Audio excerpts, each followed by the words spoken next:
Hello, welcome, good morning, good evening. This is Social Q. I'm your host, Gilberto Morales. This is Noah Pagan. Hey, what's up, guys? And we have a very special guest here today from the Standard, the editor-in-chief, Greta Cross. Yes. Say hello to the people. Hello. Thank you for having me on. Thank you for being here with us today. This is a follow-up episode from our, sub-episode that we had earlier this week. Sub-episode. We're not doing that. And I actually emailed it to the Standard, and they got back to me. And later on that day, I guess, Greta actually emailed me directly. So now we get to interview her on her thing. We're gonna start off with your side of the story. What did you think was going on? Like with the episode, or yeah, what did you think of our what we were talking about? Like, explain to us what we sort of got wrong, or what was your problem with it, I guess? Yeah, so the Back to Campus issue is our first issue that we have come out in August. I think the biggest misconception about what the Back to Campus issue is that it's actually a tabloid. It's not a newspaper, it's a tabloid.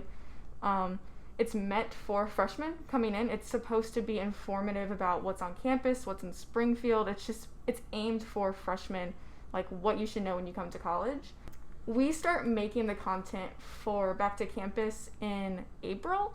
We start working on it in the spring semester before it comes out. So as you can imagine, COVID was kind of in the beginning stages at that point. We didn't know what the fall semester was going to be like. At that time, a lot of people were saying it was going to clear up over the summer. So we were, hoping that everything would be back to normal when we all came back to school in the fall. But obviously that's not the case. So we had our staff working on this editorial content in the spring before we knew it was going to happen. And then our ad sales for that happen over the beginning part of the summer. So everything's happening to put Back to Campus together in the beginning of summer, late spring. And then we actually designed it and had it printed beginning of July, I would say. So it's not something that we're working on right before school starts. And it's really not supposed to be used as a timely news piece because it's not a newspaper. It's just supposed to be kind of this pamphlet, how-to guide. It's kind of this fluffy evergreen material for freshmen. It's not really meant to be news. So when I heard that you guys were kind of talking about there was nothing addressing, I myself, I wish there was more material in there. I do. I wish there would have been stuff about, you guys use the example of living with a roommate. Mm-hmm. I wish we would have had stuff in there that would have been living with a roommate during, but we had that article written back in April. So, that's just how it was. Thankfully, though, we actually produced content all summer, which this is the first summer that we've produced content over summer break because usually you kind of have to, don't you? Right. Yeah, things are happening now. So. Exactly. And usually we print papers during the fall and spring semesters and not the summer. So that's why we never really have had summer content. But we're actually not printing physical newspapers anymore this school year. So we just started having online content coming out in the summer. So we were covering and what the university was doing, what the community was doing online. It just wasn't in that Back to Campus issue. Okay. If that makes sense.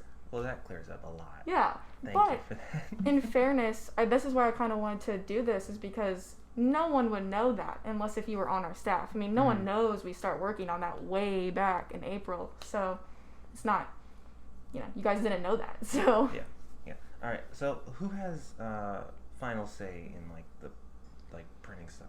Yeah, that was me. So we have our staff pitch ideas to go into the Back to Campus back in spring. And then I'm ultimately the one that assigns the budget to all of our staff. And then I was the one that had the final check off on the Back to Campus issue before it went to print. So there's no faculty involved in it at all? We do have a faculty advisor, yes. And he definitely, is there during that process. But ultimately it's a student-led newspaper. So I had that final say over things, yeah. Oh, okay.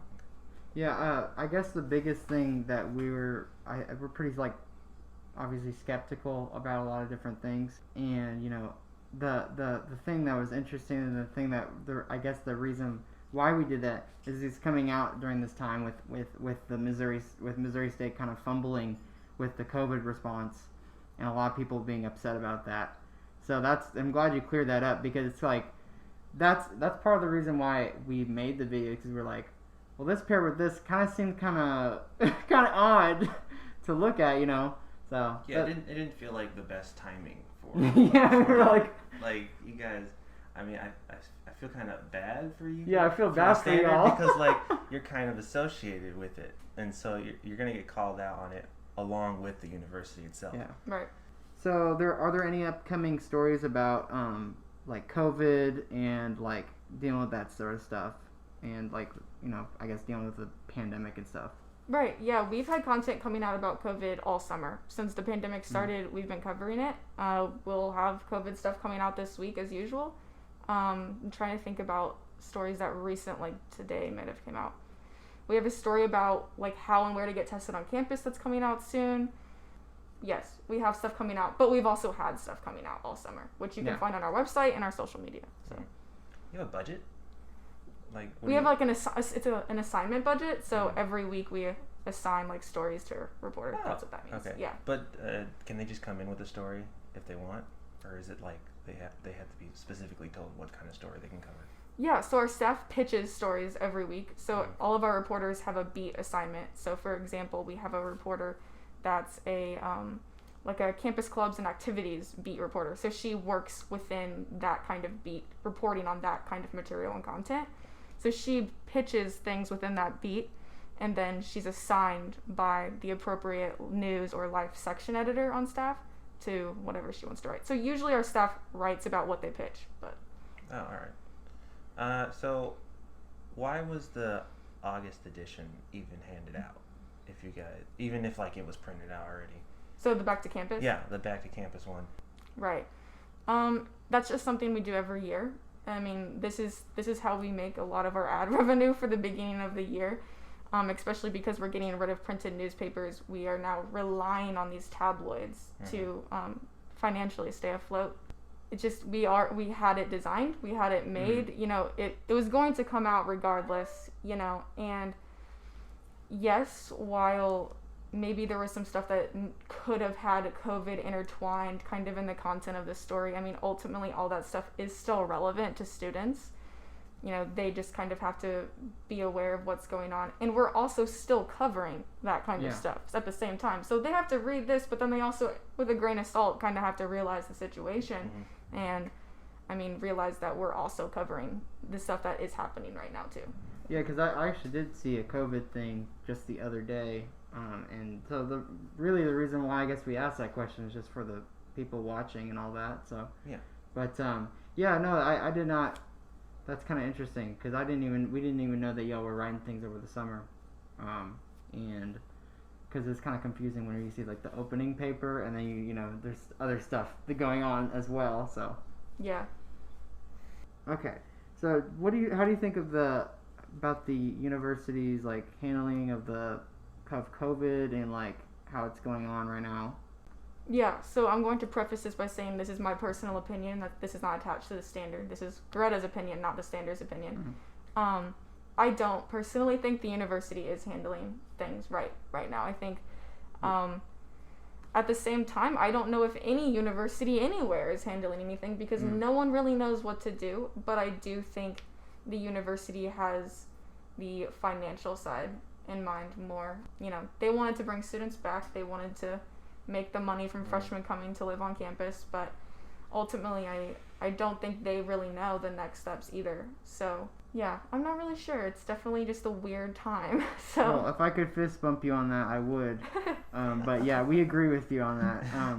I mean, that's part of the reason why we ended up writing it is because I mean partly we didn't that paired with the response of the university, it seemed like kind of fishy to us, and we don't know how like that stuff actually works. So it's really cool that you came on to like talk about that. And we like our intention wasn't even to like talk about any of the reporters specifically. It was more of just like us inquiring about whether or not the university was like involved in that sort of process because of how it's kind of been flubbed, the response, and like how they've kind of ignored it on their social medias and stuff like that.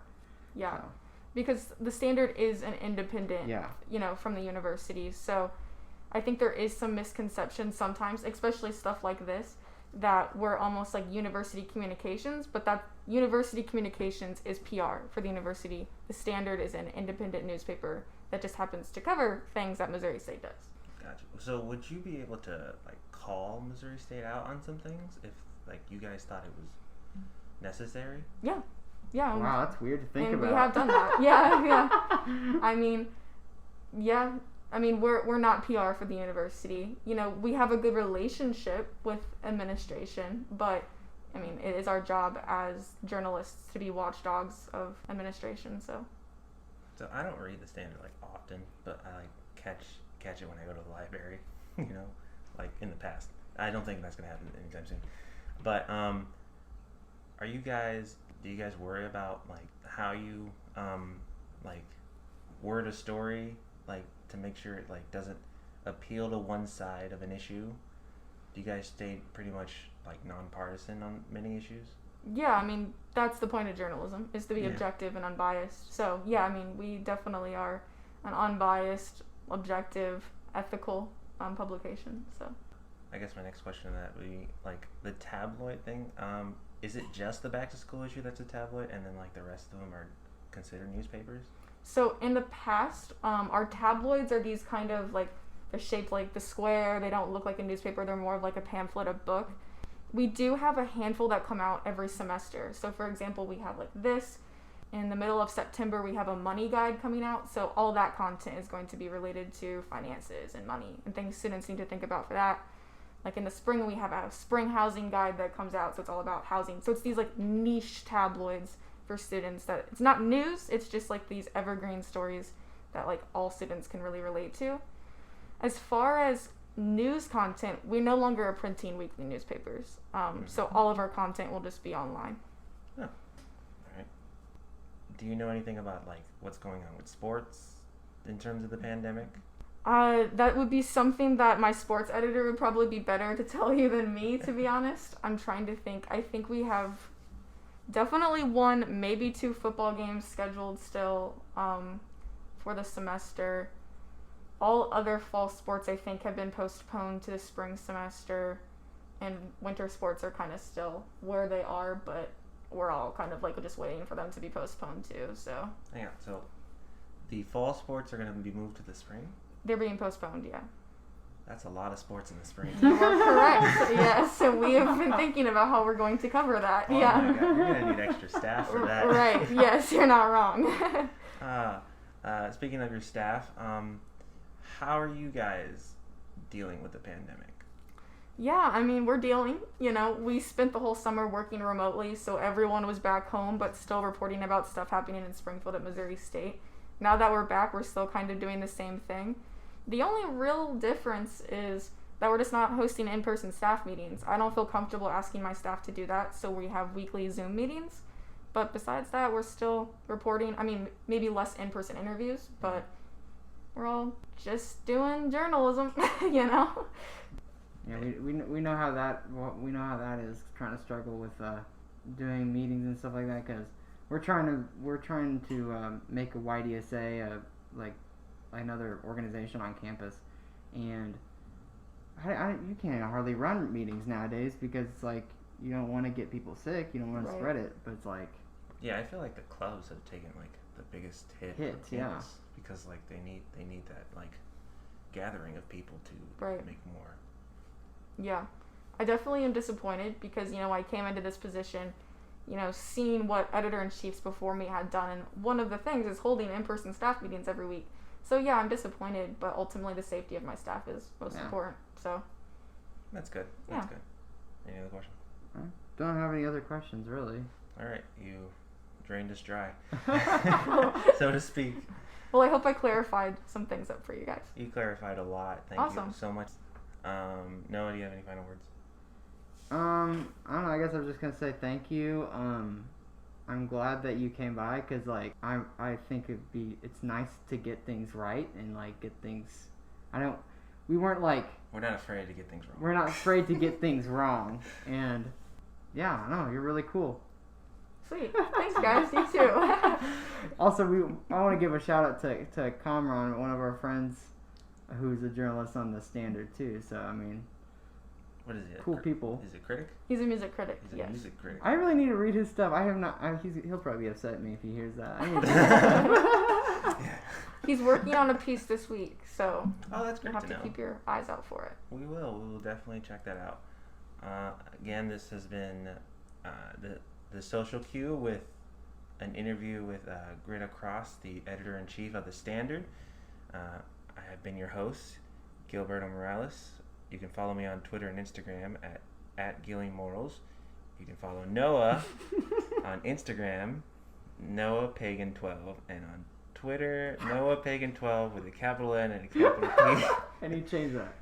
You can follow, I guess, The Standard on Instagram and Twitter at TheStandard_MSU.